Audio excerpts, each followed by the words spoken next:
Mark hadn't planned to leave home that week. Retirement had given him the kind of time most men dream of. Open days filled with quiet hours, his tools neatly hung in the shed, morning coffee with a newspaper folded just the way he liked it. But for the past 3 days, something had been gnawing at him, a restless ache, a pressure he couldn't quite explain. It was nothing physical, no pain or shortness of breath, just a feeling he couldn't shake. He had mentioned it to Lisa over breakfast on Monday. She was wrapped in her old blue robe, the one with a frayed sleeve she never bothered to mend. She'd been fighting off a stubborn flu. Nothing too severe, just enough to keep her tired and bundled up on the couch with a tissue box always within reach. He'd offered to stay, suggested they call Andrew and have him come visit instead. But Lisa had waved it off. "You need this," she said with a thin smile, her hand resting briefly on his. "You haven't seen Andrew in months. Go see him. I'll be fine." He wasn't so sure. Mark had always been the cautious one, the kind who double-checked locks and reread instruction manuals. Lisa had been the spontaneous half of their pair, the reason their home had a lemon-yellow kitchen and not the beige one he originally wanted. She always knew when he needed a push. Still, he hesitated. On Tuesday morning, the impulse was too strong to ignore. He packed a weekend bag with just enough clothes for a few days and tossed it into the back of his aging Toyota. Boston was a good 10-hour drive from their home in Ohio, and though Mark hadn't driven that far in years, he told himself he could handle it. He didn't want to bother Andrew with a call, wanted the trip to be a surprise. After all, it had been too long since father and son had sat face to face. The first few hours on the road were uneventful. The trees were starting to turn, and the highway stretched out before him like a ribbon unraveling into the distance. He listened to an oldies station, the kind that played songs from his youth, and let his mind wander to memories of fishing trips and Little League games, moments when Andrew's hand had been small in his and the world had felt simple. Every so often, he glanced at his phone on the passenger seat. No messages, no missed calls. He found that odd. Lisa was usually the one to check in. A quick text made okay, or don't forget your blood pressure pills. Nothing had come through. He tried not to overthink it. At a rest stop near Erie, he pulled over for gas and stretched his legs. The autumn air had a bite to it, and he zipped up his jacket as he filled the tank. Inside the convenience store, he grabbed a coffee and checked his phone again. Still no word from Lisa. He dialed her number and let it ring. Then again, voicemail both times. That's when the unease truly began to settle in. "She's probably napping," he muttered to himself, heading back to the car. She said she was tired. By late afternoon, the sky began to darken with the early arrival of dusk. He drove through the final stretch into Boston with headlights on, the familiar skyline rising in the distance. The last time he'd been here was for Andrew's promotion dinner, over a year ago. They had sat in a restaurant so fancy Mark didn't know what half the menu meant. He remembered feeling proud and also out of place. He pulled into Andrew Street just past 7 o'clock in the evening. Rows of old brownstones lined the block, their windows glowing warm behind drawn curtains. Mark parked at the curb and climbed out, stretching his stiff knees.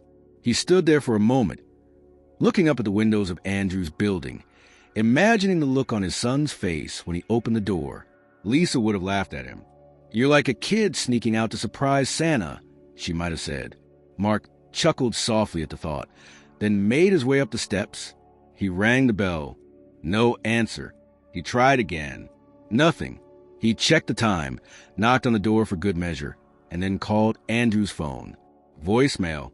His heart sank a little. Maybe Andrew had gone out for dinner. Maybe he was working late. Mark glanced around the quiet street. It was getting colder. He tried the door, locked as expected, with a sigh. He returned to his car and searched for a nearby motel.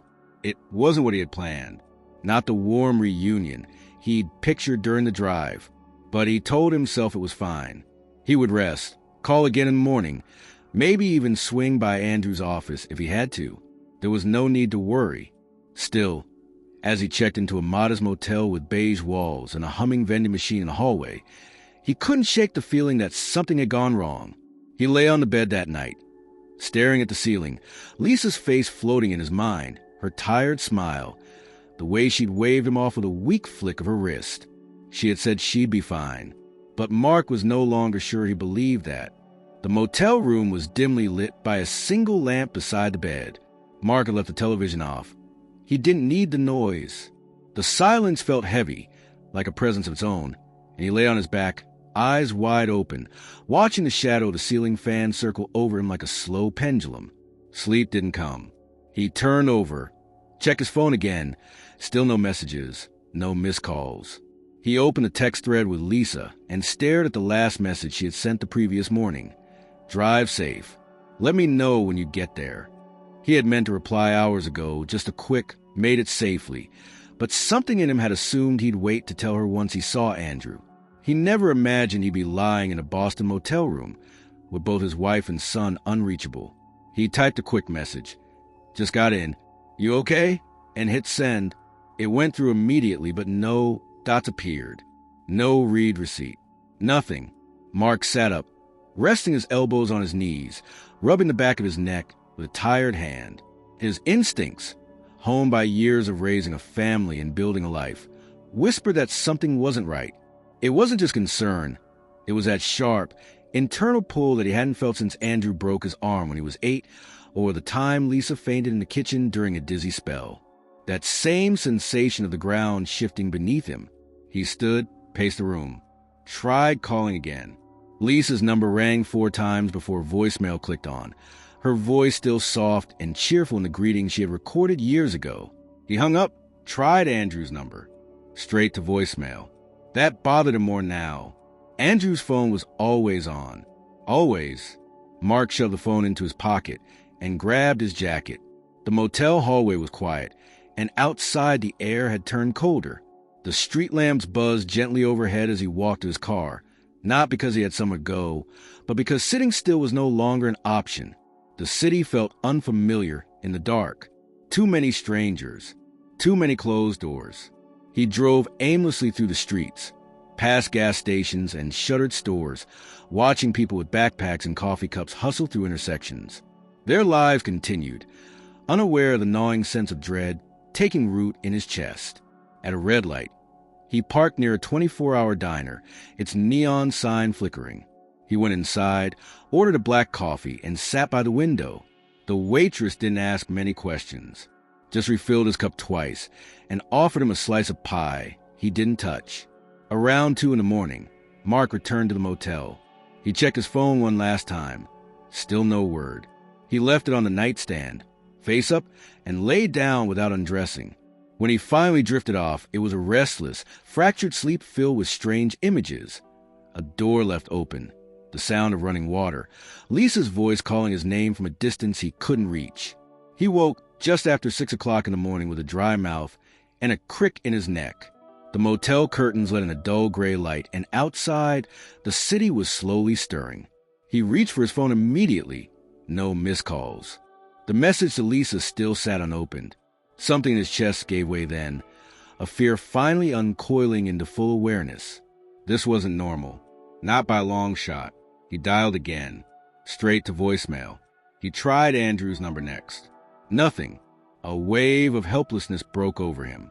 His son, who used to call 3 times a week. His wife, who had never let more than an hour pass without checking in when he traveled. Both silent, both unreachable. Mark's breathing turned shallow as his hands clenched on the phone. He dressed quickly, skipping a shower, tossing everything into his bag without care. He didn't even check out at the front desk, just left the key on the counter and headed straight for the car. He drove toward Andrew's apartment again, this time more focused. The street was busier now. Commuters on their way to work, students hurrying to class. Mark parked and approached the door again. He rang the bell. Still no answer. He knocked, louder this time. Waited. Nothing. He turned and spotted a man walking a dog on the opposite sidewalk. Mark crossed quickly. "Excuse me," he called, catching the man's attention. "Do you live around here?" The man, in a fleece jacket and red Sox cap, nodded. "Yeah, you looking for someone?" "My son lives in that building," Mark said, gesturing toward the door. "Andrew Riley." The man's brow furrowed in recognition. Andrew. Oh, the software guy, right? Think I've seen him once or twice. Sorry, haven't seen him recently, though. Mark forced a polite smile. Thanks anyway. Back in the car, Mark stared at his phone, hesitating. He didn't want to panic. He didn't want to call emergency services for something that might still be a misunderstanding. But then his thumb moved to Lisa's contact again. This time, instead of calling, he opened her location tracker. They had installed it years ago when she started jogging in the mornings, more for safety than surveillance. It loaded. No signal. Her phone was offline. Mark sat back hard against the seat. Cold. Still. He refreshed it twice more. Same result. Then the phone rang. A harsh, sudden sound in the quiet of the car. He jolted upright and grabbed it. A local number from home. Hello? Mark. The voice was familiar. Mrs. Halpern. Their neighbor from 3 houses down. I didn't know if I should call, but there was an ambulance at your house earlier today, maybe around noon. I just happened to be walking my dog and saw the paramedics going inside. Mark's mouth went dry. What do you mean? Lisa, was she? Did you see her? No, she said, her voice tight. They were already wheeling someone out when I passed by. I wasn't sure if it was her, but I thought maybe you knew. I didn't, he said, barely managing the words.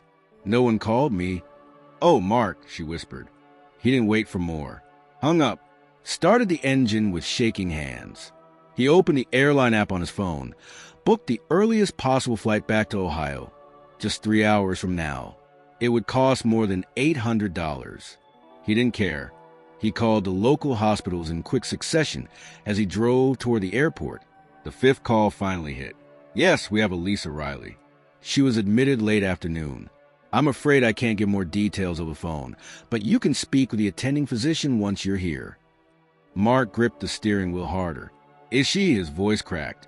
Is she alive? A pause. Yes, sir.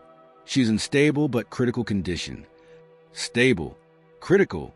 The words rattled around his brain like metal bolts in a drawer. He mumbled a thank you, ended the call, and pressed his foot harder on the gas. The GPS announced his arrival at the terminal just under 30 minutes later. Mark parked in long term, shouldered his bag, and moved with the kind of speed and focus he hadn't felt in years. The airport was a blur of faces, announcements, security lines. He didn't even remember walking through most of it, just the gate, the boarding, the waiting. And through it all, not one message from Lisa, not one call from Andrew. They were both gone from the surface of his life. One out of reach in a hospital room, the other in unanswered silence that grew heavier with every mile. He closed his eyes as the plane began to taxi. All he could do now was get home and pray that he hadn't waited too long. The wheels of the plane screeched against the tarmac just after noon. Mark had barely noticed the flight.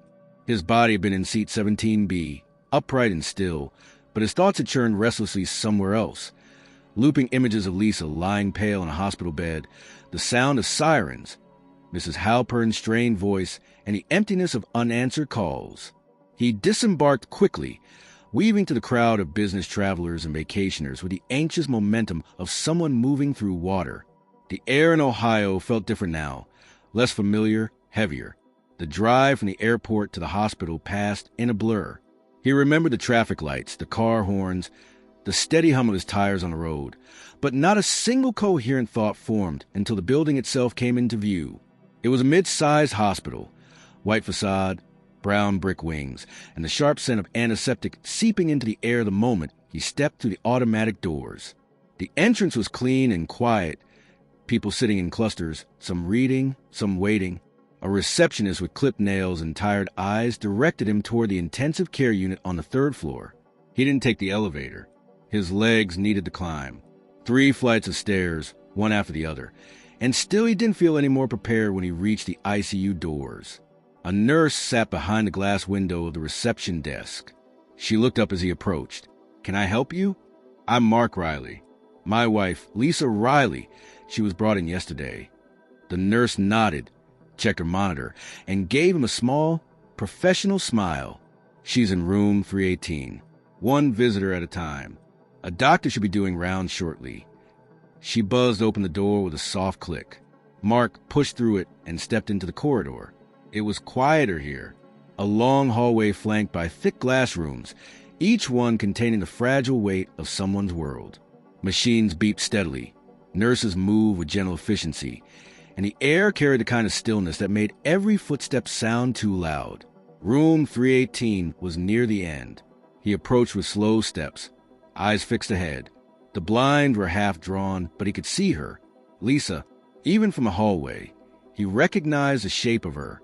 Her pale hair tucked back, skin nearly the color of the sheets, mouth slightly parted, chest rising and falling in slow, mechanical rhythm. Wires and tubes ran from her arms. A nasal cannula secured around her cheeks. A monitor traced each heartbeat with unwavering precision. Mark stepped inside, closing the door softly behind him. He didn't speak right away. He sat in the chair beside her, leaned forward, and studied her face like it was something sacred. She didn't stir. Her eyelids fluttered once, but it was unclear if it meant anything at all. He reached for her hand and was struck by the coldness of her skin. "I'm here," he said, voice low, uncertain. "I came back." Nothing. His other hand found its way to his forehead, pressing there as if he could with the fear back down. His wife, the woman who had carried their son, who had painted the nursery yellow without asking, who had danced barefoot in the kitchen on summer nights, looked like a stranger in this room. A faint knock interrupted the silence. He turned. A man in green scrubs stood at the door, a clipboard in hand. "Mr. Riley?" Mark nodded. "I'm Dr. Desai. I'm overseeing your wife's care." The doctor entered, closed the door behind him, and crossed the foot of the bed. "She was brought in unconscious yesterday," he began. "The paramedics were dispatched after a postal worker reported seeing your front door partially open. When they arrived, she was unresponsive on the living room floor." Mark closed his eyes for a second, letting that image sink in. "She was in respiratory distress," the doctor continued. "We intubated on site, stabilizer en route. Blood work and scans revealed a severe allergic reaction to one of her medications. We suspect she may have taken the wrong dosage or had a delayed systemic response." Mark shook his head. She was getting better. She had the flu. Just a few aches, some fever. "I understand, but the medication she was prescribed can cause complications when interacting with certain antibiotics or anti-inflammatory drugs. It's possible she mixed something unknowingly. Her system went into shock. Is she going to make it?" The doctor's expression softened, but remained cautious. "We passed the critical point. She's stable, but unconscious. Her vitals are improving, and we're reducing sedation gradually. The next 24 hours will be important." Mark turned back to her. "Can she hear me?" "It's possible. Sometimes patients in a coma-like state still respond to familiar voices. Talk to her. It can help." When the doctor left, Mark remained seated, gripping her hand more firmly now. He leaned in, close enough that only she could hear. "I should have stayed," he whispered. "I should have seen something was wrong. You told me to go, and I listened." He paused. "I need you to wake up now, because I don't know how to do this without you." He stayed there for what felt like hours. Nurses came and went, checking her lines, her readings, making notes. He didn't move, didn't eat, didn't leave the room. The light outside the window shifted from gray to golden to the soft purples of evening. Around 7 o'clock that night, her hand twitched. Mark sat up straight. "Lisa?" She didn't open her eyes, but there was another movement, her finger brushing faintly against his palm. He pressed her hand between both of his and leaned close again. "You're here," he said. "I know you are." He pulled out his phone, intending to text Andrew, but the screen lit up with a call, his son's name across it. Mark answered quickly. "Dad." Andrew's voice was tense, cautious. "Where the hell have you been?" Mark didn't mean it to come out so sharp, but the stress unraveled him. I just got off a flight. I've been in Seattle for a work conference. My phone died. I just saw the hospital's messages when I landed. Mom's in ICU," Mark said. "She collapsed yesterday." "I know. I'm coming straight there." Mark didn't reply at first. He stared at Lisa's pale face. thinking of all the unanswered calls, the empty apartment, the silence. He didn't want to fight. Not now. Drive safe, he said. She needs us both. He ended the call and returned to the chair. Lisa's hand twitched again, stronger this time. Mark didn't let go. Not once. The clock in the ICU room blinked past 9 o'clock at night when Mark's phone rang again. This time it wasn't Andrew or one of the hospitals. It was a number he didn't recognize. He hesitated before answering, afraid it might be more bad news. But something in him knew not to let it ring twice. "Hello?" he said quietly, glancing at Lisa. "Mr. Riley?" The voice on the other end was a woman's. Shaky, breathless. "Yes." "Who is this?" "This is Dana. Dana Kinley. I live on your street near the cul-de-sac. I'm sorry to call so late, but something's been bothering me since yesterday, and I didn't know who else to talk to." Mark straightened. "You're one of our neighbors?" "Yes. I walk my dog past your house every afternoon. Yesterday I saw the ambulance, and later I realized, I think I saw something earlier that might be important. I told the paramedics, but I don't know if they passed it on." Mark stood and stepped into the hallway, gently closing Lisa's door behind him. "What did you see?" "There was a car," Dana said, "parked across the street from your house. Not someone I recognized. It was there for a while, and then it left right before the ambulance came. I thought it might have been family or something, but it didn't feel right. The driver never got out, just sat there." He rubbed the back of his neck. "You didn't get a plate number or anything?" "No, I'm sorry. It was a dark sedan. Maybe a Nissan or a Hyundai. Tinted windows. I thought maybe it was just someone on their phone, but something about it. It felt like they were watching the house." Mark frowned. "Watching? Did it look like Lisa saw them?" "I don't know. I only saw her once that morning, around 10. She was picking up a package off the porch. She didn't look well. Pale, kind of unsteady. That car was already there. I'm sorry, maybe I'm overreacting." "No," Mark said, his voice sharper than intended. "You're not. Thank you for calling. That might be important." He hung up slowly, staring at the phone in his hand. The idea of Lisa collapsing alone had haunted him since the moment he heard she'd been admitted. But now a new question pressed its way in. What if she hadn't been entirely alone? Back in the room, Lisa stirred slightly again. Mark took his seat, this time distracted, eyes moving from her to the window and back. There was no sign of distress on her monitor, but something in his chest began to twist. He had known Lisa wasn't well, but had he missed something worse? Something more than illness? He didn't have long to sit with the thought. At 10:30, Andrew appeared in the doorway. His face was tight, dark rings under his eyes, clothes wrinkled from travel. He didn't speak right away.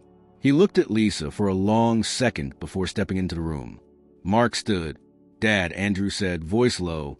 Mark nodded, and for a moment, the tension between them dissolved. They met in the middle of the room and shared a short, wordless hug, one that carried far more than either of them could say out loud. "She doesn't look like herself," Andrew whispered. "No," Mark agreed, "but she's fighting. She's moved twice since I got here." Andrew pulled a chair beside him, not letting go of his mother's hand. "They told me she was on the floor when they found her." Mark said nothing.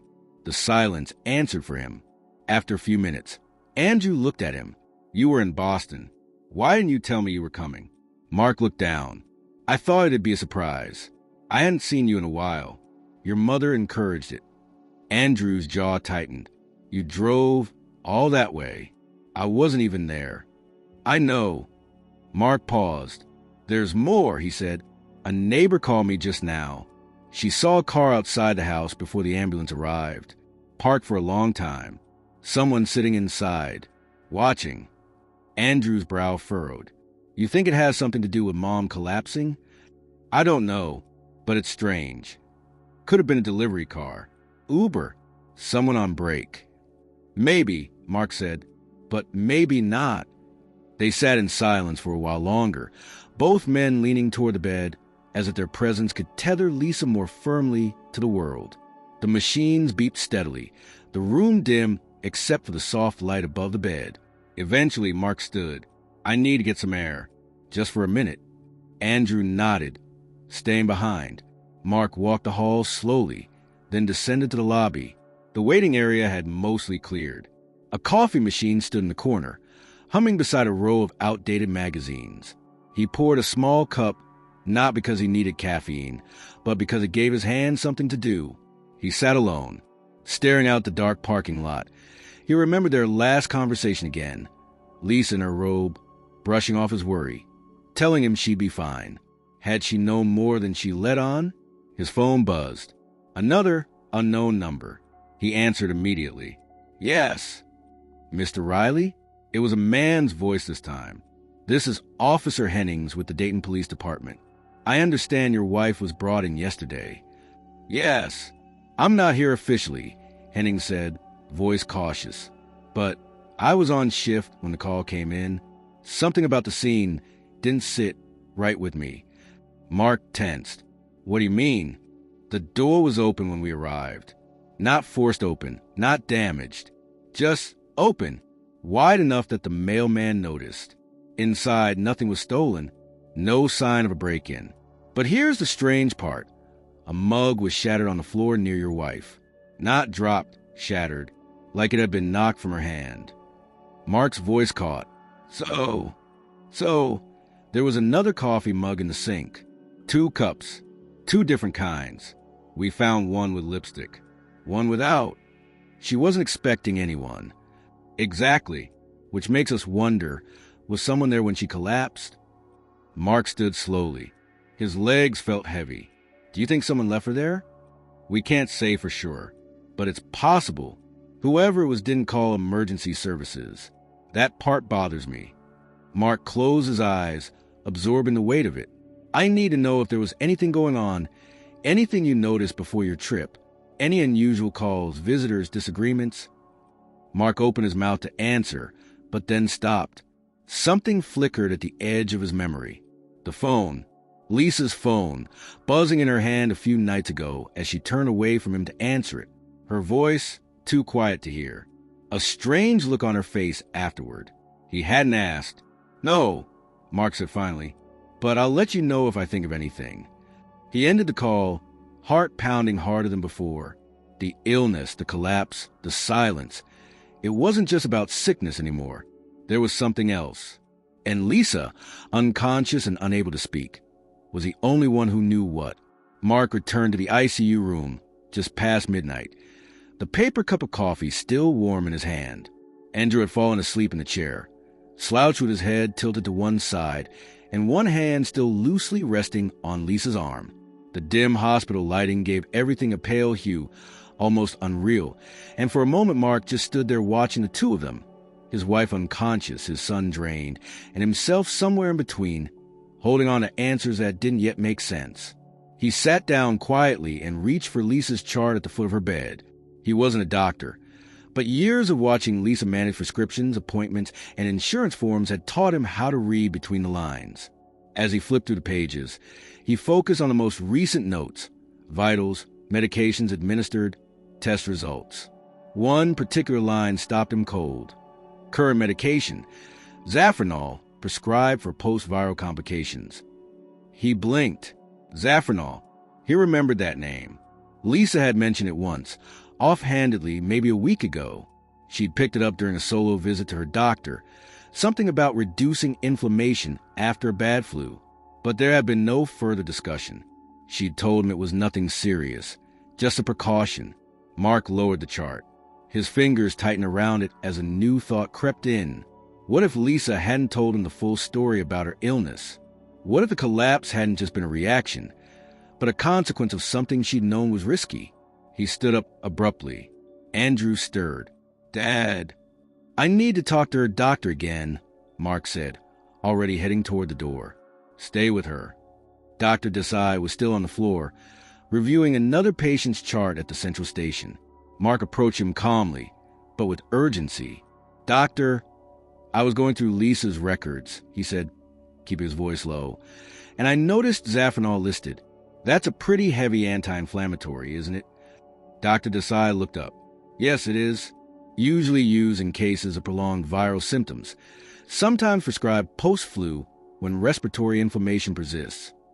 Would it make sense to prescribe it without doing more extensive testing first? The doctor hesitated. It depends on the case. If her primary care physician felt it was necessary, they may have determined the benefits outweighed the risks. Mark took a breath. Could it cause a collapse like this? Combined with, say, an antibiotic? Dr. Desai nodded slowly. Yes, Zafranal has dangerous interactions with several common antibiotics, especially ones in the fluoroquinolone group. If she was also self-medicating or had leftover medication from a previous illness, it's possible she took something she shouldn't have. She wouldn't do that lightly, Mark muttered. She was always careful. Dr. Desai placed the chart down. Mr. Riley. The reaction she had wasn't subtle. Her system went into full anaphylaxis before slipping into shock. If there was any indication she was at risk, she should have been monitored more closely. Did she show any signs before you left town? No, Mark said, then corrected himself. Maybe. She looked tired, pale, but she always bounced back fast. I didn't want to press her. The doctor gave a gentle nod. We're doing everything we can. If she wakes up, she may be able to clarify what happened. Mark thanked him quietly and returned to the room, his mind heavier than before. Andrew was awake now, reading something on his phone. He looked up. Everything okay? No, Mark said. Not really. There's more to this than I thought. Andrew sat up straighter. What do you mean? She was prescribed a drug that should have been monitored. It wasn't just the flu. There's a risk she took something that interacted badly with it. Andrew was quiet, but not surprised. I think Mom knew. Mark turned toward him. What? Andrew hesitated. She called me last week, late at night, said she was worried. Not about the flu, but about what the doctor wasn't saying. She'd gone in for tests, something with her lungs. Mark's jaw clenched. Why didn't you tell me? She asked me not to, said she didn't want you to worry. Mark leaned back, his chest tightening. She knew I'd be angry. No, Andrew said. She knew you'd stay, and she wanted you to go. Mark stood again, pacing. So she hid something serious? Just to protect my peace of mind? Andrew looked down. She wasn't trying to shut you out. She thought it might be nothing, but the test scared her. Mark turned toward the window. Outside, the city lights flickered like distant stars. He felt the weight of the distance, not just the miles between Boston and Ohio, but the emotional space he let settle between himself and the people he loved most. Retirement had slowed him down more than he realized. He'd been drifting, and Lisa, quietly battling something alone, had tried to shield him from it. I'm going to the house, he said suddenly. Andrew frowned. Now, there might be something there. Something she didn't tell either of us. I have to know what it is. Andrew stood. Let me come with you. Mark shook his head. Stay here. If she wakes up, she needs you close.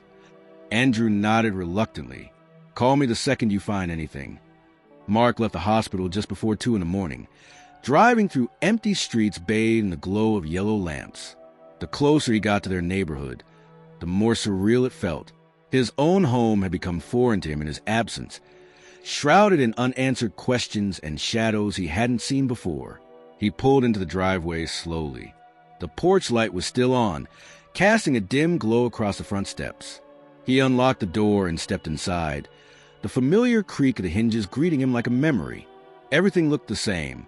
The living room was still cluttered with the usual stack of magazines Lisa never read, and the quilt she used when she napped was folded neatly over the arm of the couch.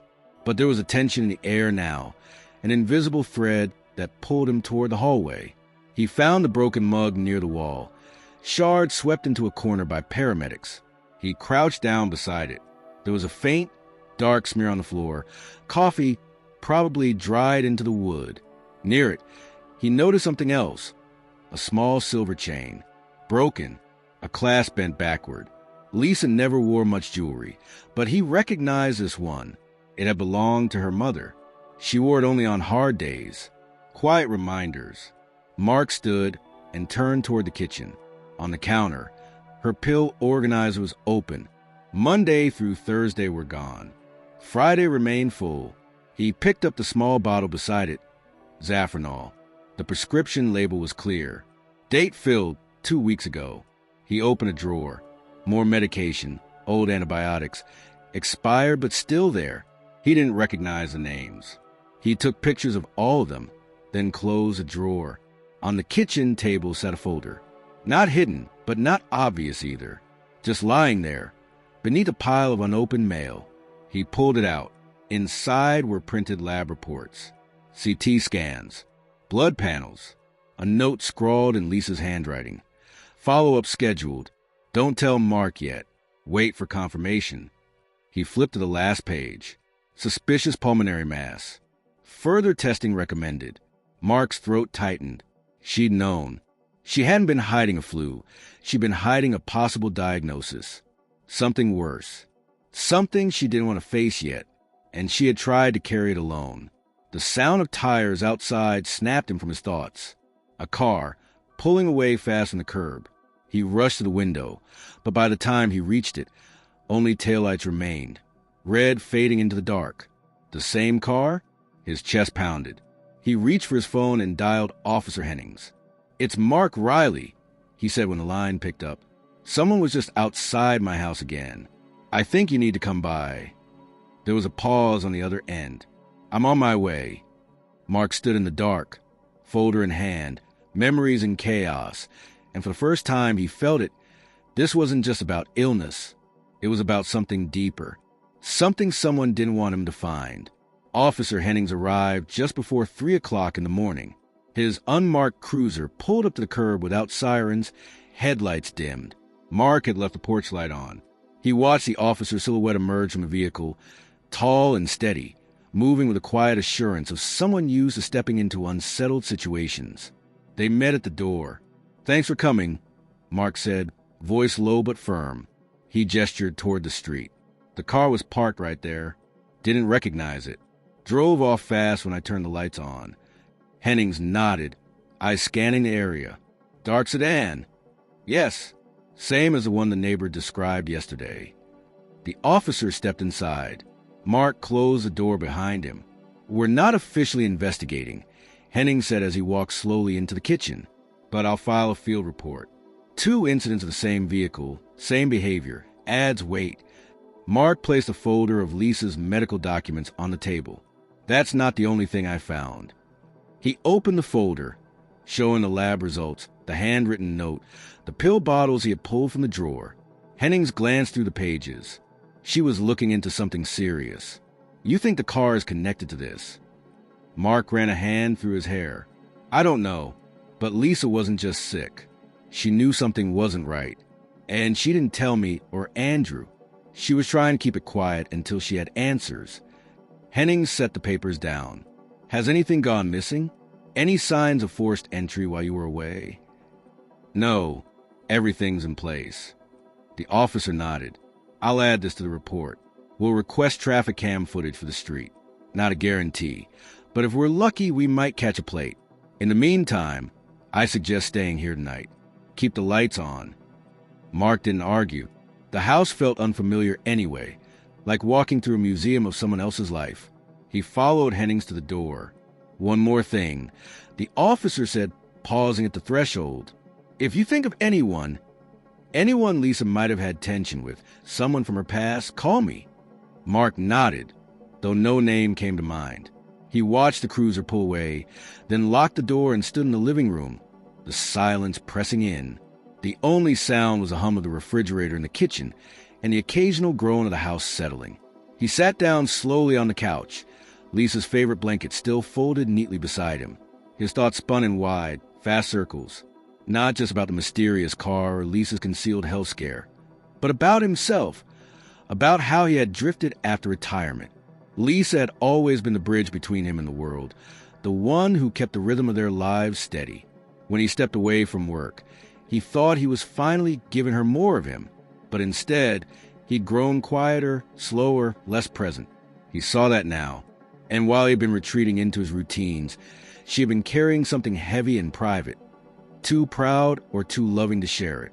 Sleep came in short bursts on the couch, interrupted by every car passing outside or the creak of the floorboards overhead. By morning, the weight in his chest hadn't lessened. If anything, it grew worse. At 7 o'clock, he was already in the car, heading back to the hospital. He didn't call Andrew. Didn't need to. He knew his son would still be there, keeping vigil by Lisa's side. Traffic was light, the sky a dull wash of early gray. The city felt disconnected, like it was going through its routines without noticing how much had changed. Mark parked in the same garage, walked the same sterile corridors, nodded to the same nurse behind the glass. When he reached Lisa's room, Andrew was in the same chair, eyes bleary, face tense. "She moved again last night," he said, standing as Mark entered. More than just a twitch. Her fingers curled a little when I said her name. Mark nodded, stepping closer to the bed. Lisa looked slightly better, less pale, breathing steadier, machines showing improved numbers. But she was still far from awake. "I went to the house," Mark said. Andrew looked at him, waiting. She had test results, blood panels, imaging, all of it hidden under a stack of mail, like she didn't want anyone to find it. "There's something in her lungs." Andrew's face went still. "You think she was trying to prepare for something without us?" "I think she didn't want to be watched," Mark said. "She didn't want to be pitted or stopped." "Stopped from what?" Mark didn't answer. Instead, he turned to the window, watching the slow crawl of morning traffic on the road below. "There's something else," he said finally. "Someone's been outside the house. Twice now. Same car. Never gets out. Just sits there and leaves when noticed." Andrew straightened. "What do you mean? Like watching her?" "I don't know yet, but the police are looking into it." Andrew paced a short line in the room, running a hand through his hair. "This doesn't feel like a medical emergency anymore. It feels like something else." Mark nodded. "Exactly." They stayed there in silence for a long while, the only sound coming from the steady rhythm of Lisa's heart monitor and the occasional cough or rustle from a hallway. Nurses moved in and out quietly, checking vitals, adjusting IVs, but said little. Each time, Mark scanned their faces, hoping one of them might pause and say she'd woken up even for a moment, but she didn't. By mid-morning, Mark stepped out to the hospital's garden courtyard, a small enclosed space with benches and a few trees. He sat alone under one of them, letting the cold breeze settle into his skin. The folder from last night was still in his lap. He opened it again, going through each report, each line of numbers he couldn't fully understand. But what caught his attention wasn't medical. It was a handwritten envelope tucked into the back, almost missed. No stamp, no address, just one word, written in Lisa's handwriting. "If..." He opened it. Inside was a short letter, scrawled in quick but unmistakable script. Not dated, not signed. "If anything happens and I cannot explain, don't assume it was the illness. I've had questions for months. I didn't tell you because I didn't want to hurt you, but I found something I shouldn't have. Something connected to the clinic, not just a diagnosis. The people there. Someone lied to me. I don't know what they're hiding, but if I end up silenced, promise me you'll look deeper." Mark read the note twice, then a third time, his hands trembling slightly. This wasn't just about a reaction to medication. Lisa believed someone had lied to her, covered something up, and she'd been afraid. Afraid enough to write this down, to leave it hidden, like she feared she wouldn't get a chance to say it aloud. He folded the letter and tucked it into his coat pocket. The weight in his chest now had a name. Something was wrong at the clinic. Lisa had sensed it, tried to trace it, and now she was unconscious, just after receiving treatment there. He returned to the ICU room, eyes meeting Andrew's. "I think she was investigating something," Mark said. "Something about the clinic. We need to find out what it was." Andrew didn't argue. Instead, he reached for his phone. "I'll start by calling her primary care provider. See if we can get her appointment logs." Mark nodded. The distance between them was still there. But now, at least, they were walking through it together. And Lisa, silent and still, held the key to everything neither of them yet understood. By early afternoon, Andrew had reached out to Lisa's primary care clinic, posing as her medical proxy, explaining the situation and requesting her appointment history. It took some convincing, a few fax forms, and a lengthy call with a supervisor, but eventually, the clinic agreed to email over a copy of her recent visit summaries. While they waited, Mark sat quietly beside Lisa, watching the soft, controlled rise and fall of her chest, trying to imagine what thoughts might have been racing through her mind in the weeks leading up to all of this. At 2:30, Andrew's phone buzzed. "They sent it," he said, opening the attachment with a swipe. He scrolled through the pages quickly, reading aloud. 3 appointments in the last month, 1 with her regular physician, and 2 follow-ups, not with a doctor, with a consultant. Name's Dr. Evelyn Bryce. Doesn't show a department. Mark looked over his shoulder. That's not her usual doctor. No, and the follow-ups are labeled as non-diagnostic consults, whatever that means. Sound like they didn't want a paper trail. Andrew scrolled further. It says the consults were conducted in a separate wing, not even part of the main patient offices. Mark stood. "We need to go there. Now."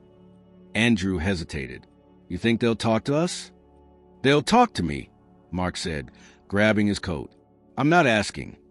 They left the hospital just before 3, the sky now overcast, the clouds hanging low and heavy. The clinic Lisa had visited was only a 15-minute drive from the ICU, one of those sleek, modern buildings tucked between residential neighborhoods, with a glass entrance and landscape shrubs out front. Mark pulled into the lot and parked without a word. As they approached the doors, a security camera above the entrance tilted ever so slightly. Inside, the front desk receptionist looked up with practiced neutrality. "Can I help you?" Mark stepped forward. "We're here to speak with Dr. Evelyn Bryce." The woman typed something into her computer. "Do you have an appointment?" "No, but we're family of Lisa Riley. She was seen here 3 times in the last month. She's now in the ICU. We have questions about her care." The receptionist's fingers froze on the keyboard. Her eyes flicked to Mark's face, then to Andrew. "1 moment, please." She disappeared behind a door. Without further explanation, Andrew leaned in.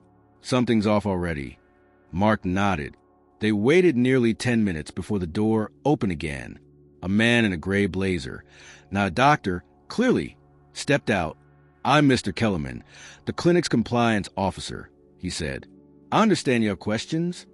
"We asked to speak to Dr. Bryce," Mark said. "She's not available this afternoon, but I'm happy to assist with any concerns you might have regarding Mrs. Riley's visits." "I doubt you can," Mark replied. "But I'll start with this. Why was my wife seen off record, in a part of this building that doesn't match her patient history?" Kellerman smiled politely. "All consults were documented, Mr. Riley." "No, they weren't," Andrew said, holding up his phone. "Her chart lists non-diagnostic meetings with consultant who doesn't even appear on your staff roster online. That's not standard care." Kellerman's smile faltered. "Some of our specialists operate on a rotating contract. It's not uncommon." Mark took a step closer.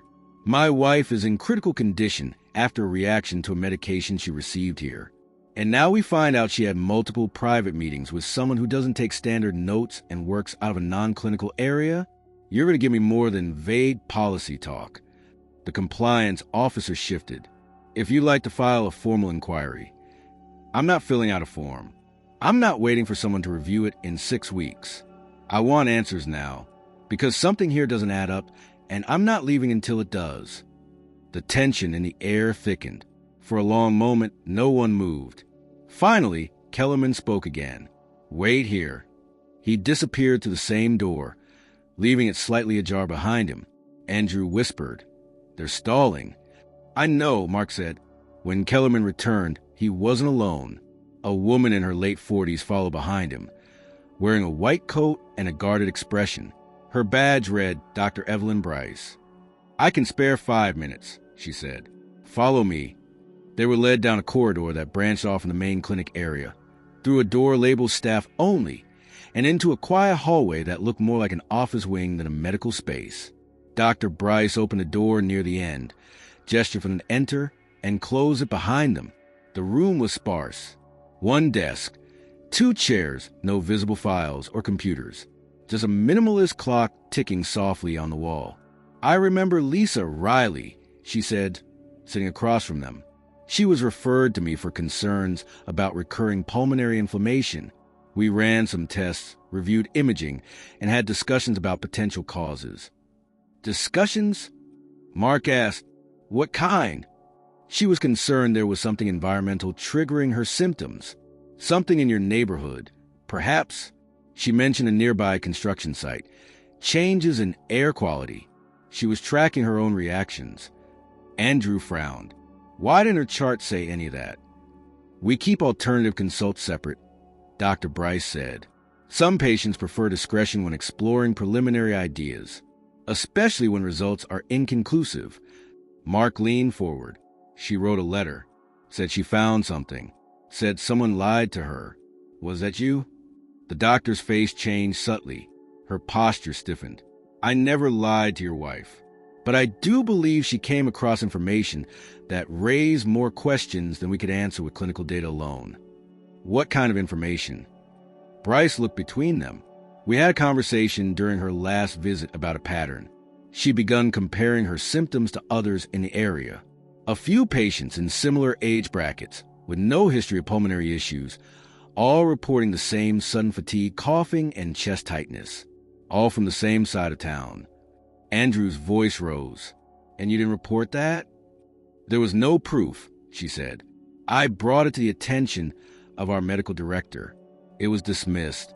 Lisa asked me if I thought something was being covered up. I told her I couldn't say." Mark stood up. "Then why the secrecy?" "Because I was warned not to escalate it. And when I pressed again after Lisa's last visit, I was told to drop it or find another job." Andrew stood too. "That's obstruction." "It's institutional fear," Dr. Bryce said. "I didn't have evidence.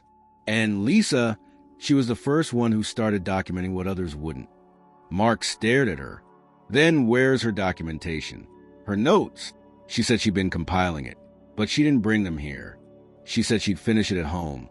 That she wanted to tell you first. Mark's heart pounded harder.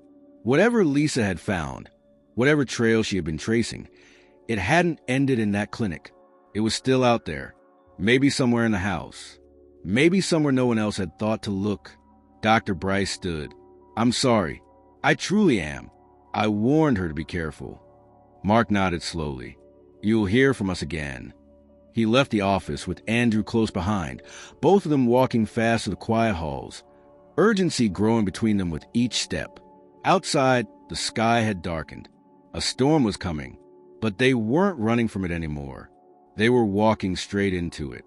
Thunder rolled in the distance as Mark and Andrew drove back toward the hospital.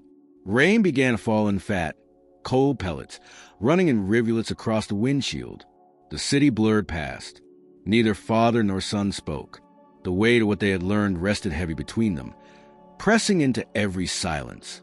When they arrived, the ICU corridor was hushed, the usual bustle dampened by the late hour and the unsettled sky.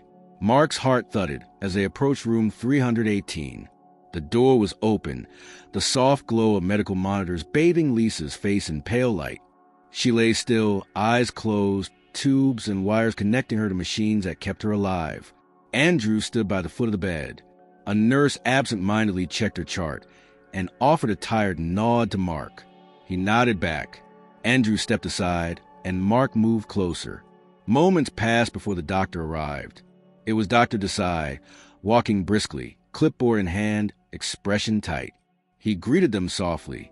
"You're here," he said, pausing. "I want to share what we found from the latest imaging and labs. It's complicated." Mark's throat went dry. He nodded. Dr. Desai continued. "The scans show an area of opacity in one of the lower lobes of her right lung. It's irregular, not a clean lesion. We ran a biopsy last night. The pathology is inconclusive so far, but there are signs of unusual cellular activity. I can't tell you definitively if it's benign or malignant yet." Andrew swallowed hard. "So it could be cancer?" "Yes," Dr. Desai said, voice careful, "but not certain. We need more testing, further genetic markers." Meanwhile, her body is fighting something we still don't fully understand. Mark clenched a fist at his side. And the medication reaction? Did that trigger this? Dr. Desai shook his head. The reaction was separate, but worsened her condition. We believe her immune system was already weakened. The medication acted like a match in a dry forest. It exacerbated inflammation, caused shock, but it didn't create what's in her lung. Mark's pulse raced. You mean she had this before the collapse? Yes, probably for some time. Her symptom timeline, coughs, fatigue, fits a gradual onset, but she managed to hide it well. I didn't see anything suspicious in her earlier charts. Andrew said quietly she had lab reports. She knew something maybe. We saw them at home. Dr. Desai's face tightened. I haven't seen those reports. They weren't in her medical record here, at least not accessible by our system. He looked between the two. Were they outside this institution? Mark's heart sank. Yes, in her folder. She kept things separate. The doctor nodded, clearly troubled. That complicates things. It suggests she was actively investigating this on her own, outside our oversight. Mark took a breath. Do you believe someone misled her? Lied to her tests or results? Dr. Desai looked away briefly, as though considering. Medical errors are rare, but not impossible. But a lie, intentionally falsifying results, would mean a conspiracy. Something beyond just oversight. Andrew looked at his mother. Do we have time? Can she survive this? Dr. Desai's eyes softened. We're doing everything we can. She's strong. She's resilient. But time is your enemy now. Mark's mind reeled. He pressed on. Doctor, how soon can we get the rest of the test back? Genetic, molecular, second opinions? He glanced at the chart. We have samples underway. But those results can take days, even sometimes a week or more. We've sent them to specialist labs out of state to ensure speed and accuracy. Andrew's voice cracked. Can I see the images? The scans. Dr. Desai nodded, motioning to her workstation outside the room. The corridor was deserted now. Lights dim, rain tapping against windows. They followed him. At the digital display, Dr. Desai pulled up CT slices, axial and coronal views. He traced the area in question with his finger. This is where the opacity lies, he said. See how it's spiculated here, jagged edges. That's not typical of simple inflammation. There are shadows beyond the margin, nodular shadows that raise suspicion. Andrew leaned forward. It almost looks like it's spreading. That's what concerns me. Whether it's attached cells, micrometastases, we can't know yet. Mark swallowed hard, feeling a cold knot in his stomach. He pressed a trembling finger to his lips. Dr. Desai continued.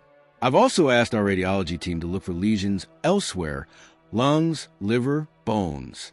If we find nothing else, it gives hope that it's contained. But if we find multiple sites, then it changes the prognosis drastically. Mark asked, and the clinic's involvement? The unusual consults my wife had with Dr. Bryce. Desai's expression darkened.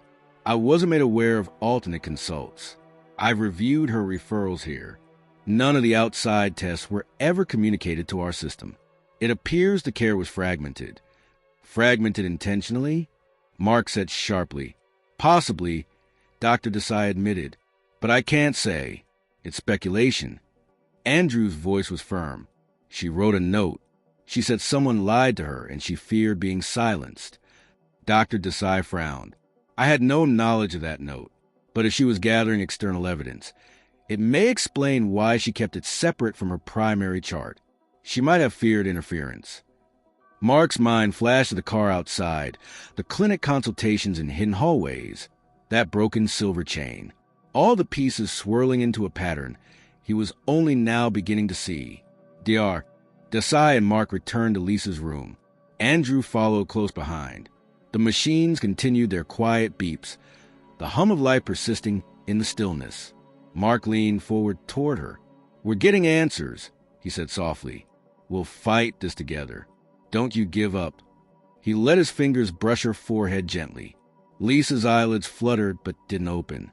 Dr. Desai quietly excused himself. Andrew remained behind, voice low. "Dad, thank you for doing this." Mark nodded, not trusting his voice. Outside the room, Mark pulled Andrew aside. "We'll need to get those external scans and reports, everything she collected on her own. Also, get a subpoena if we have to. We need that clinic to hand over hidden files." Andrew's expression was determined. "I'll do it as soon as I can."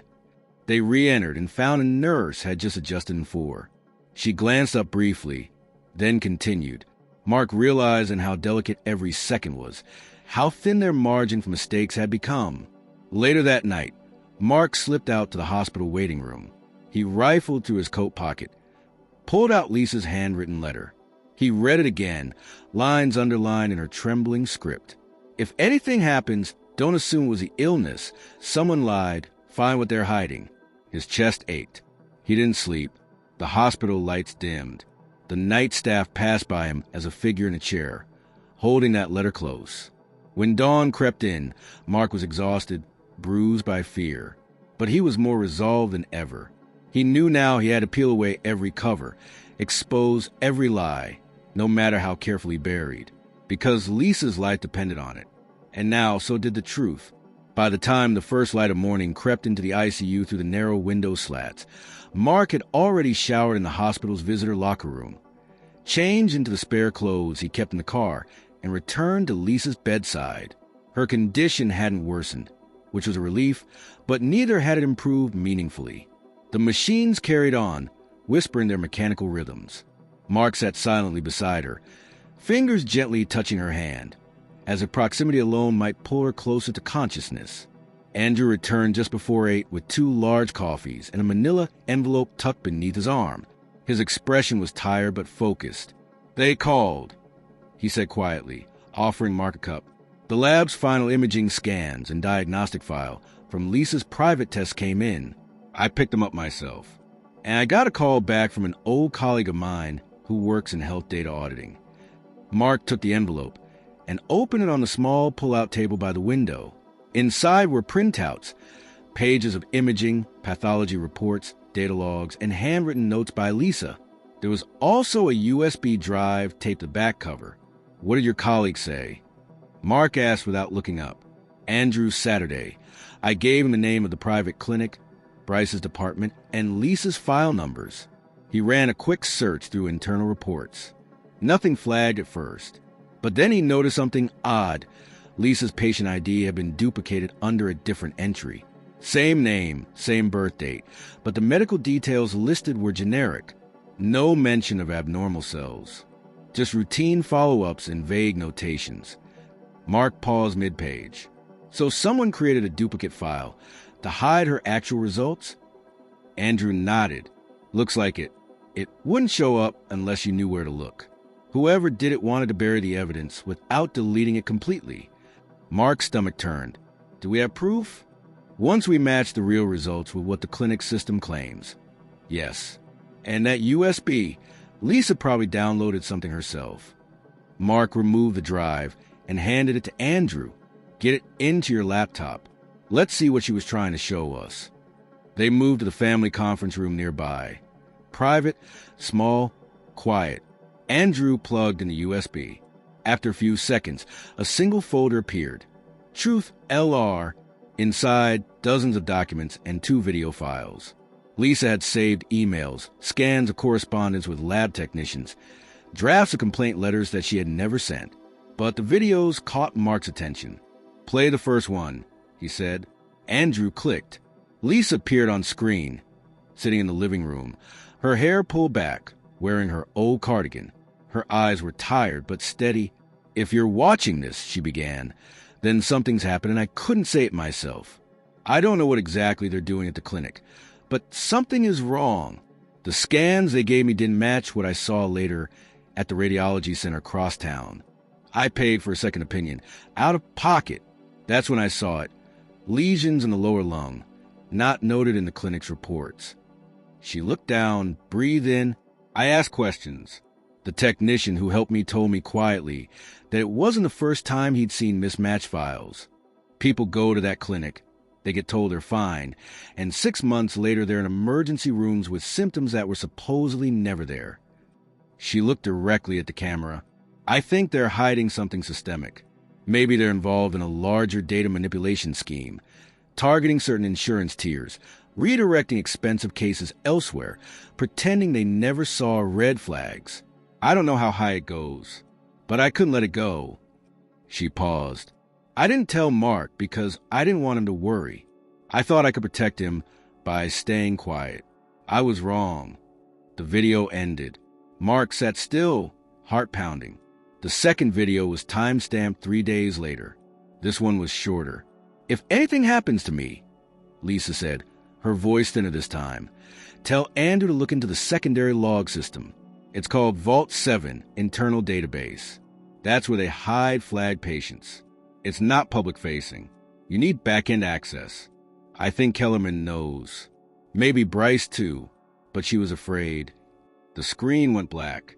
Mark sat back slowly, unable to speak. The room felt cold. Andrew whispered. She built a case. Alone. In silence. She was trying to protect us. Mark said. He stood and paced. We need access to that database. Vault 7. Andrew's expression was grim. That won't be easy. It's off-grid. Not part of standard network protocol. But I might know someone who can help. Mark stopped pacing. Who? A friend from MIT. He's cybersecurity now. Freelance. Doesn't ask questions. If I give him parameters, and if we can get Kellerman's login credentials. Mark didn't wait. Then we get them. He returned to the ICU room. Lisa still silent under the dim lights. He leaned over, spoke softly to her. You were brave. Smarter than all of us. We're going to finish this, Lisa. Her fingers didn't move this time, but her heart monitor kept its pace. Later that afternoon, Andrew met his friend Jordan Kells in the hospital parking lot. Jordan was lanky, sharp-eyed, his hair a mess, and he carried a custom-built tablet like a weapon. You're asking me to penetrate a private clinic shadow database, Jordan said as they leaned against the car. That's federal territory if it's connected to insurance fraud. I know, but this isn't just theory. Someone tried to erase a diagnosis. My mother's. Jordan nodded slowly. Then I'll need 3 things. Admin access, Kellerman's preferably, the clinic's network range, and at least 24 hours. I don't go in blind. Andrew handed him the drive. Everything she gathered is on here, including how they covered it. Jordan pocketed it. I'll be in touch. But this isn't just going to ruffle feathers. This could get loud. Then make it loud, Andrew said. Back in the hospital, Mark sat with Lisa again. The nurse checked her vitals, smiled gently. She's stable, she said. Still no consciousness, but no decline. Mark nodded. He didn't tell her what they'd found. Not yet. Instead, he reached for Lisa's hand and whispered, We're almost there. That night, Andrew forwarded the videos and files to a lawyer he trusted. Mark drafted a letter to the Department of Health, attaching copies of the falsified records. A second letter went to the hospital's chief of medicine. They were building something now, not just a theory, a case, a truth. Piece by piece, the fog that had surrounded Lisa's collapse was lifting, and what it revealed was far worse than they'd feared. By the following morning, the sky had cleared. The rain had washed the city clean overnight, leaving the air crisp and strangely quiet. Inside the hospital, however, the quiet was deceptive. Beneath it, a current of motion was building, something subtle but shifting, like a pressure change before a storm. Mark felt at the moment he stepped into the ICU corridor. Lisa had not woken up, but her numbers had stabilized further. The nurses, cautiously optimistic, mentioned she'd stirred again in the early hours. More movement this time. A turning of her head, a faint pressure response when touched. Progress, however slight. Mark stayed by her side through most of the morning, but his thoughts were elsewhere. He checked his phone obsessively, waiting for news from Andrew or Jordan. He reread Lisa's letter, her notes, and the video transcripts. Each time he did, it felt less like reading and more like hearing her speak in real time. Calm, deliberate, determined. At 10:15, Andrew called. "He's in," he said without preamble. Jordan broke into the Vault 7 database about 20 minutes ago. He sent over a screenshot. "It's real." Mark sat up straighter. "And what's inside it?" "A list," Andrew said. "Over 70 names. All local. All patients from the same clinic." Mark's breath caught. 70. Yes. And they've all had suspicious redactions in their records. The majority were diagnosed with early-stage illnesses, lung, thyroid, autoimmune conditions, but their official records list them as clear or no abnormal findings. Mark stood and moved toward the window. The city below buzzed with late-morning traffic, so Lisa wasn't the first. She was one of many. We don't know why these people were selected yet, but Jordan's looking into patterns, insurance data, zip codes, employment background. He thinks it might be tied to a trial. Mark turned around. "A drug trial? Or a suppression one?" Andrew said. "It's unclear, but there are documents in there, memos, internal messages, some flagged with initials we haven't matched the personnel files yet." Mark rubbed his jaw. "And Bryce? Kellerman?" Andrew hesitated. One email from Kellerman authorizes a case transferred to Shadow Protocol. The patient's initials match Lisa's. It's dated a day before her second consult. There's also a note referencing Bryce. Says she raised concerns and needs containment. Mark's blood ran cold. Containment. That's the word they used. Mark didn't speak for a moment. Then, this isn't just data manipulation. This is medical negligence on a level I've never seen. They're playing with people's lives. "I know," Andrew said. "I've already forwarded the documents to the lawyer. And Jordan's prepping a data package for investigative media. He wants your approval before he leaks it." "Leak it," Mark said. "Let the world see it before they can spin it." "Done." Mark returned to Lisa's bedside. He sat down, opened his laptop, and began drafting an open letter. It wasn't something he thought he'd ever do. He wasn't a man of public speeches or bold declarations. But this wasn't about him anymore. It was about Lisa, about the other names in that database, about anyone who had ever trusted a doctor and been quietly erased.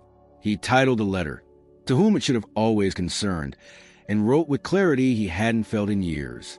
Halfway through typing, his phone buzzed again. This time it was Jordan, texting from a burner number. "Watch the news in 1 hour.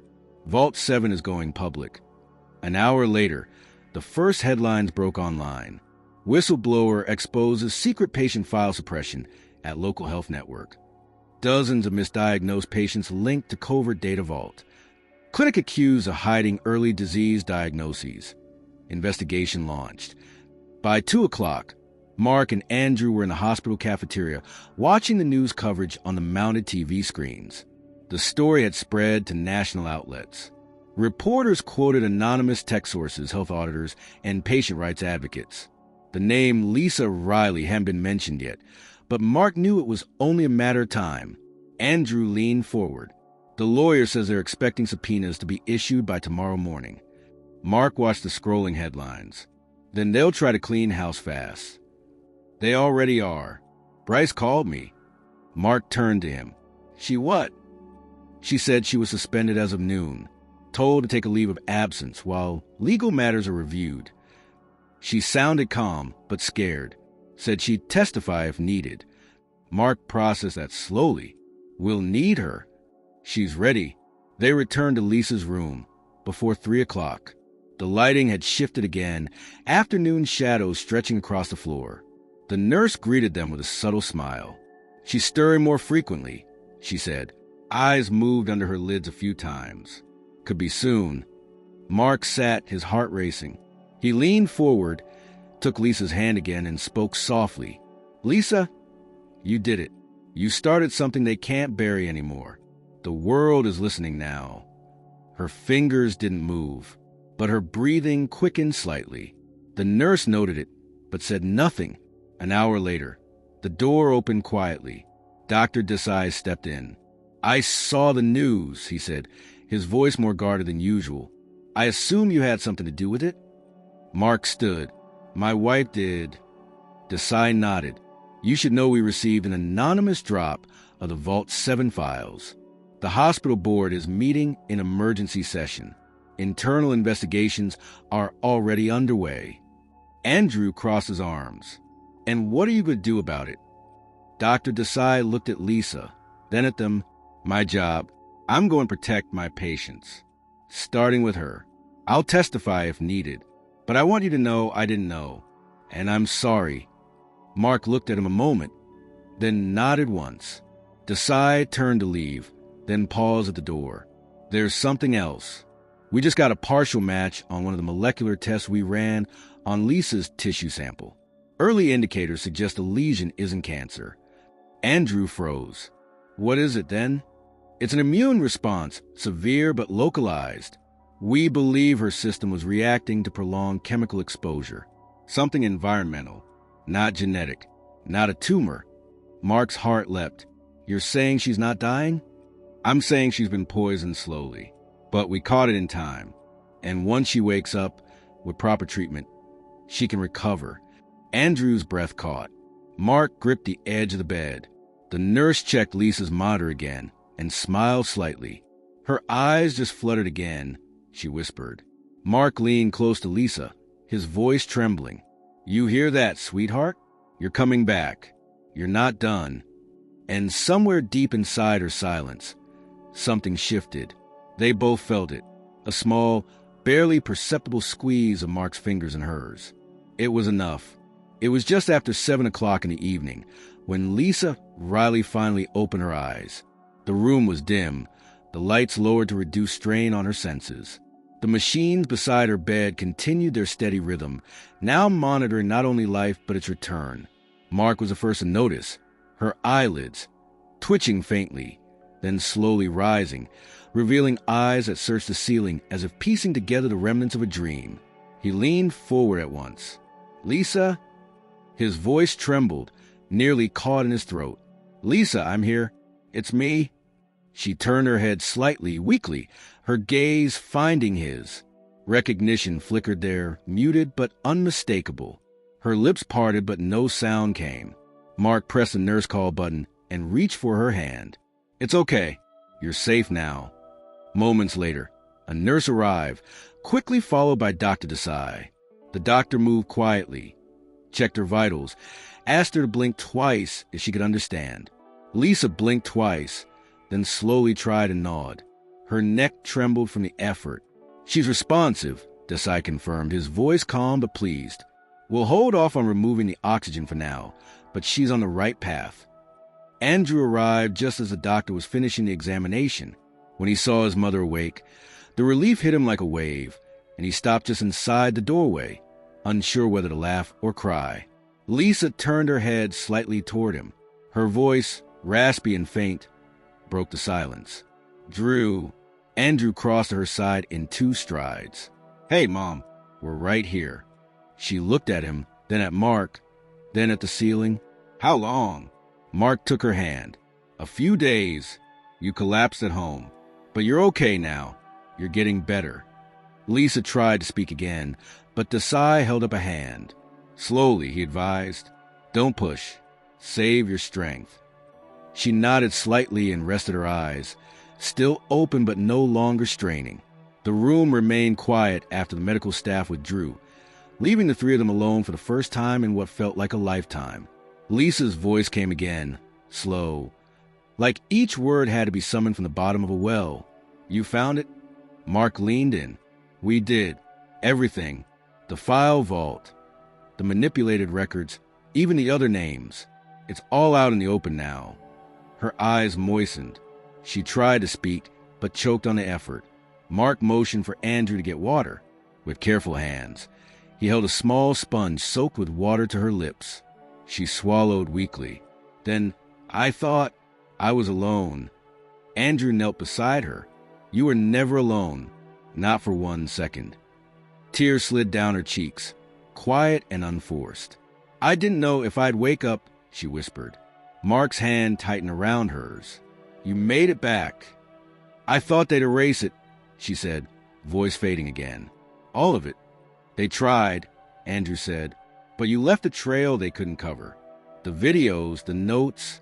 You were incredible, Mom. Lisa gave the faintest of smiles. I needed you to know, she said to Mark. Not just about the files. About me. About why I didn't tell you. Mark leaned in closer. You can tell me now. Lisa closed her eyes briefly, searching for strength. I saw you slipping away after retirement. Quieter. Distant. I thought if I told you I was sick, or might be, you'd fall apart. I should have been there, Mark said. I didn't want you to come back out of guilt. I wanted you to come back because you remember how to care. His heart broke hearing it. I never stopped caring. I just forgot how to show it. She opened her eyes. Then I guess we both forgot. They stayed like that for a moment, the silence between them no longer hollow but full of recognition, of pain, of something slowly healing. Lisa turned to Andrew. Promise me something. Anything, he said. Don't let this end here. He nodded. I won't. The files are with a lawyer. The news is running stories. This thing's bigger than we thought. There are people who deserve justice. Lisa gave a soft breath. Part pain, part peace. Good. Mark reached out and gently brushed a strand of hair away from her temple. You're not going to fight this alone anymore. A pause. Then Lisa whispered, I still have the dreams. Mark leaned closer. What dreams? Of the car. Outside. The same one. Just sitting there. Her voice thinned again, even before I collapsed. For weeks. Andrew stiffened. You saw it too? She nodded faintly. I thought I was paranoid, but it was always there, day after day. Mark's jaw clenched. It wasn't just a hallucination. A neighbor saw it. I saw it. We think it was someone from the clinic, watching you. Lisa's breathing became more uneven, but she kept talking. I wanted to confront them, but I couldn't prove it, so I documented everything I could, just in case. Andrew's face darkened. We'll find out who they are. Jordan's working on identifying who was accessing those hidden files and who authorized the surveillance. Lisa coughed lightly. Her body was still fragile, still struggling, but her eyes remained focused. You were right, she said to both of them, about all of it. Just don't stop now. We won't, Mark said, but we need you to keep getting better. Lisa's eyes closed briefly. Her lips parted, but no sound came. She needs rest, Andrew said quietly. We got enough to keep going for now. Mark nodded, still holding her hand. After another hour, Lisa drifted into a deeper, more restful sleep. Mark and Andrew stepped outside the room, exhausted but clear on their next steps. In the hallway, Mark leaned against the wall and looked at his son. You know what this means, right? He said. Andrew nodded. They knew someone might talk, so they created a system to hide it. But it wasn't just about insurance. They were managing something, possibly illegal drug exposure, chemical trials. We need to track that back to the source. Mark looked toward Lisa's door. She gave us the map. Now we have to follow it all the way. That night, as the hospital quieted again, and Lisa slept, father and son worked in silence across from each other in the waiting area. They printed records, outlined timelines, flagged names. The air was charged, not with fear this time, but with resolve. Lisa had survived, but the truth still had to be confronted, and they were only just beginning to understand how deep it went. The days that followed were slow but steady. Lisa's recovery, though far from complete, marked a quiet shift in the tone of every interaction. Her body remained weak, her speech sometimes fragmented, but her eyes regained their focus. Her voice carried more weight, and silences that once meant uncertainty now felt like pauses of reflection, not fear. Mark rarely left her side. He slept on the narrow cot beside her bed, rising with every monitor beep, helping her sip water, smoothing her hair back when her dreams turned restless. Andrew, meanwhile, worked tirelessly between the hospital and his laptop, coordinating legal updates, managing the growing media firestorm, and assisting Jordan in decoding the full depth of the Vault 7 files. The investigation had expanded rapidly. Jordan's data dump had triggered inquiries across multiple agencies. Whistleblower protections had been extended to Dr. Bryce, who had since come forward and shared her full testimony under legal counsel.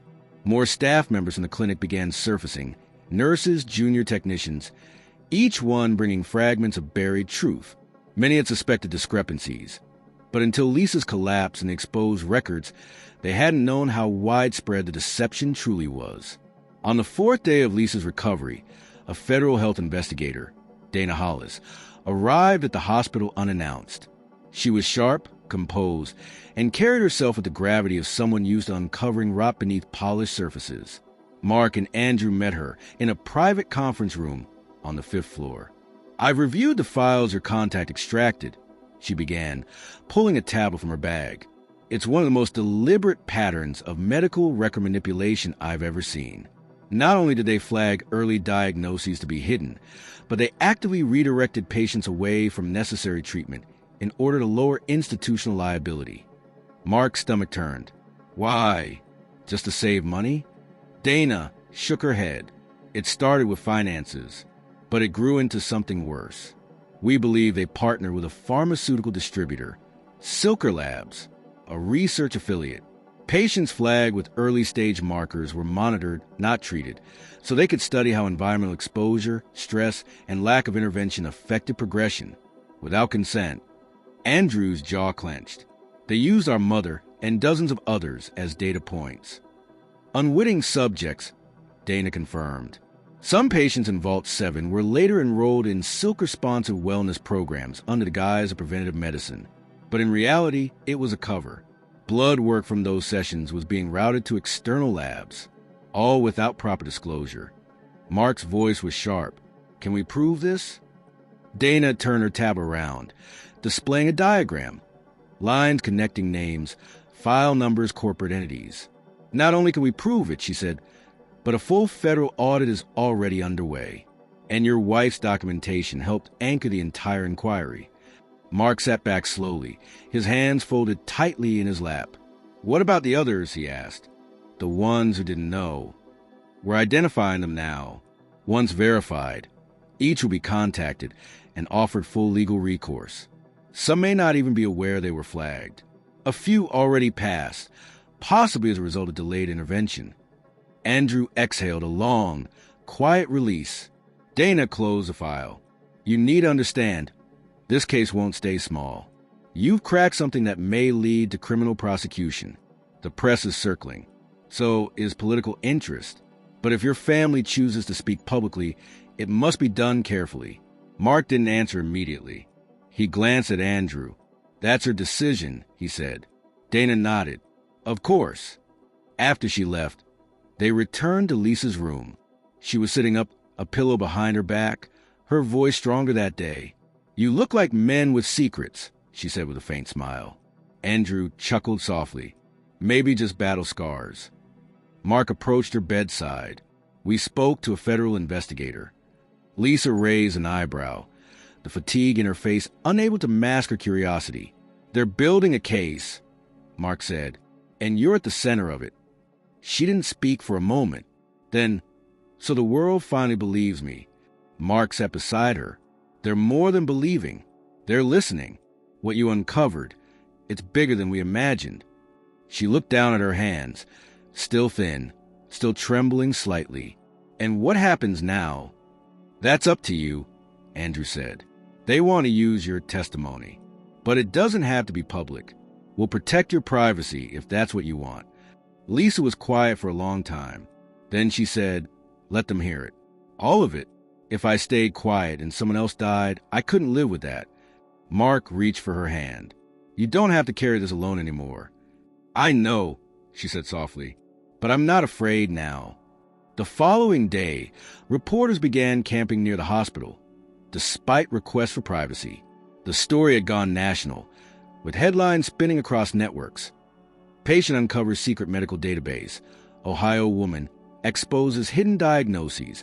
Medical trial scandal under federal review. News vans parked in nearby lots. Cameramen staked out entrances. But the hospital kept Lisa's location confidential, and staff coordinated with security to ensure her recovery remained uninterrupted. In her room, however, time moved slower. Mark helped her eat small meals. He sat with her through long silences. sometimes reading aloud from the stack of books she'd left half-finished on her nightstand at home. She laughed once, weakly, when he mispronounced a French phrase. He hadn't heard that laugh in weeks. It stayed with him for hours afterward. Andrew had set up a temporary work corner in the visitors' lounge.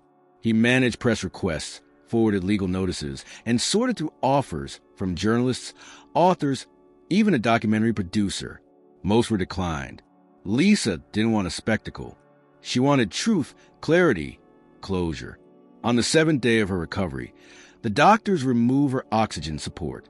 She breathed unassisted for the first time since the collapse. Her lungs were still healing, but the worst had passed. Mark sat beside her that night. The room dimmed, the air filled with the softened machines running on standby. "I should have listened more," he said quietly. "When you first got quiet, when you started looking tired." Lisa turned her head toward him. "You were grieving your own silence. I saw it. I thought I had nothing left to offer," he admitted. "But I was wrong. You reminded me that it's not about being needed. It's about showing up." Her eyes welled. "Then stay. I'm not going anywhere." Outside, the sun dipped low, and the sky over the city burned orange and gold. From her window, Lisa could just barely see the edge of a tree-lined avenue. For the first time in weeks, she watched the leaves shift in the wind and let herself believe that life was returning, not just in her lungs, but everywhere around her. It wasn't over, but the worst had passed. And for the first time in what felt like forever, they weren't just surviving. They were holding on together. It was 2 weeks after Lisa's release from the hospital when the three of them, Mark, Lisa, and Andrew, stood together in the backyard of their Ohio home. The trees had started to turn, the leaves edged with orange and gold, and a light autumn breeze passed through the yard, cool but gentle. Lisa wore a scarf, her skin still pale, her steps careful. But she walked unassisted, her pace slow and deliberate. Each step forward was its own kind of triumph. Mark watched her from a few feet away, arms crossed loosely over his chest. He still caught himself glancing at her with quiet disbelief, as if her survival had been carved out of some space between luck and love, suspended just long enough for her to return. Lisa reached the garden bench beneath the old maple tree and sat down, resting her hands in her lap. Andrew followed behind, holding a thermos of tea and the newspaper under his arm. He poured 3 small cups, handed one to each of them, then sat beside his mother, legs stretched out in the crisp grass. "I missed this," Lisa said softly, looking up at the branches overhead. Mark joined her on the bench. "The backyard missed you too. I haven't touched those tomatoes since July. They've probably gone wild." "They did, but they're still standing." She smiled and took a sip of the tea. "Like me?" There was a long pause as they listened to the distant sound of children playing somewhere down the block and the gentle scrape of leaves rolling across pavement. It wasn't silence exactly, but something quieter, something fuller. It was peace wrapped in simplicity. Andrew broke the quiet first. "The hearings start next month." Lisa nodded. "You'll testify?" He glanced at her. "If you're ready to have this be public." She didn't hesitate. "I want it public. No more shadows. No more secrets." Mark added, "They're often protective measures. Redactions. Closed-door testimony, if you want it." Lisa shook her head. "I'll speak clearly. On record. If others stayed silent because they were afraid, I want them to know it's safe now to speak." Andrew gave a quiet smile. "You'll help more people than you realize." For a few minutes, they all sipped their tea. Lisa leaned back against a bench, her head tilted upward toward the sunlight filtering through the leaves. "I don't want my life to shrink again," she said after a while. "After what happened, I thought coming home would make me want to retreat. But it doesn't. I want to do more." Mark turned toward her. "You don't have to do everything at once." "I know, but I want to find the others. The people from that list. Reach out to them." Andrew looked thoughtful. "There's a community forming. Patients, advocates, even whistleblowers from other clinics. Some of the names from Vault 7 have connected online. They're organizing." "Then I'll join them," she said. Mark placed a hand gently over hers. "We'll do it together." That evening, After the sun dipped below the horizon and the sky went dark with only the first stars showing, Mark lit the fireplace in the living room. Lisa curled up on the couch with a blanket around her legs, and Andrew read aloud from a book they had picked together earlier in the day. Something old, something familiar. They didn't speak much. They didn't need to. The story filled the room, and the rhythm of Mark's voice blended with the crackle of firewood and the distant hum of wind against the windows. Lisa's breathing, once so labored, now came softly, steadily. Her eyes were half closed, not from exhaustion but from peace. Andrew stopped reading for a moment and looked around the room. It feels different in here now. Lisa opened her eyes. It does. Not just because of everything that happened, he said, but because we're present. All three of us. Mark nodded. That's the change we keep. The following week, Lisa recorded her full statement for federal investigators. She didn't cry, though her voice shook near the end. She spoke of what she had uncovered, what she had feared, and what nearly cost her everything. She mentioned others who hadn't yet found their voices. And she made it clear she would not disappear again, not behind vague diagnoses, not behind institutional silence. Her words were entered into the public record 2 days later. The impact was immediate. A full audit of Silker Labs was ordered. Executives were placed on administrative leave. The clinic was shut down pending investigation, and a class action suit gained momentum from patients all over the region. Lisa's name, once buried in a shadowed database, now stood at the top of every legal filing as the case's originating voice. But at home, things changed more quietly. Mark began waking earlier. He made coffee for both of them again, folded laundry without prompting, and took daily walks with Lisa around the block, no matter the weather. He talked more, listened better. Sometimes they walked in silence. Sometimes they talked about the past, about the things they hadn't said, the days they had let slip by. But more often, they spoke of what came next. Lisa resumed journaling. She filled entire pages with thoughts, not just about her illness, but about clarity, about time, about not letting silence define her life again. Andrew began splitting his weeks between Boston and Ohio. He converted the upstairs guest room into a small workspace. It was the first time in years that he felt like part of a family in more than just title. He stopped checking his phone during meals. He watched his parents laugh again and realized that presence, more than any plan, was what they had needed from each other all along. On the first Sunday in November, they had breakfast in the backyard. The trees were bare now and the sky was gray, but there was a quiet brightness in the air, an understanding that the worst had passed, and that what remained was something fragile but beautiful. Mark reached for Lisa's hand. "No more distance," he said softly. Lisa smiled. "None." They sat there for a long time, not because there was anything left to prove, but because they could, because they had come back from the edge, not as who they were before, but as something stronger, something honest. And from that moment on, nothing was taken for granted again.